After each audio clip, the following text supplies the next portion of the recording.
think on your website, please correct me if I'm wrong, you say something about writing about monsters and the monster boys and the girls who want to kiss them. Monsters and the girls who want to kiss them. Sorry, not even boys, just monsters.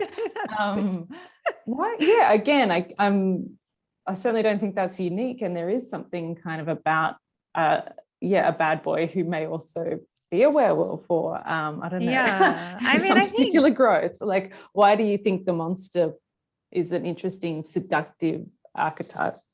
I think everybody really loves, well, not everybody, but there's definitely like a long ongoing appeal of like the Byronic hero sort of type. You know, if you look at things like Heathcliff and Wuthering Heights or Rochester or something, it's just, I think, again, maybe there's something about getting to touch danger and darkness in a way that is safe, and you can sort of experience the feelings of it without it being like an actual danger. I mean, you know, I love reading books like the Grisha trilogy, but I'm sure I wouldn't like to meet the Darkling in real life. But I love imaginarily sort of thinking, yes, of course, I would love to team up with you, and all of those sorts of things. I think there's just this real appeal in getting to experience sort of the danger in a safe way. But also, I've always been really fascinated with this idea of like being the one the monster won't hurt.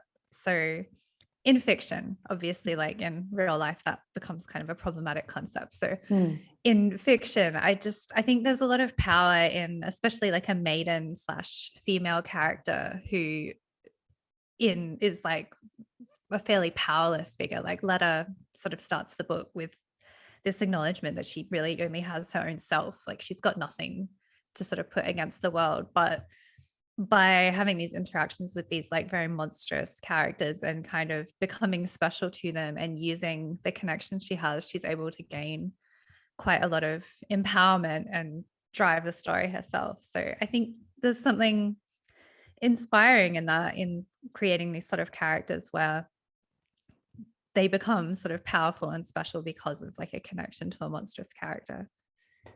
Yeah, I mean, that's a good point, and I might be inferring or projecting, but like, I imagine it's a tricky line to walk. Like, you don't want your story to be, beholden to kind of soapbox politics per se, but even the front cover, there is the kind of maiden quality, and the cover's wonderful. It's very kind of welcomely retro.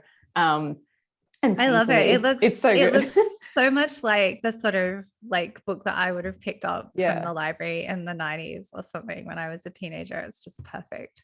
And I mean, I saw it and was like, I will have that one. And yeah, I just wonder, like, when it came to cracking Letta as a character, was that challenging to find a way to make her a maiden with moxie? Yeah, I think so. I mean, there's always this kind of, I always felt like I was walking like a very delicate balance, especially with, I mean, her interactions with Rowan, especially at the start when like he's kind of unpleasant to her. And then with the Lord Under, like I always wanted to make sure, keeping in mind that I was writing a YA book, that it wasn't sort of showing anything that was like putting her in a position where it was exploitative or harmful in a way that didn't serve the narrative, I guess. So there's always this very delicate balance of, you know, she might not have power, but she's got some other thing to try and get the upper hand, whether that's like determination or the way that she kind of is able to use her wits to kind of try and keep like half a step ahead of the Lord Under and things like that.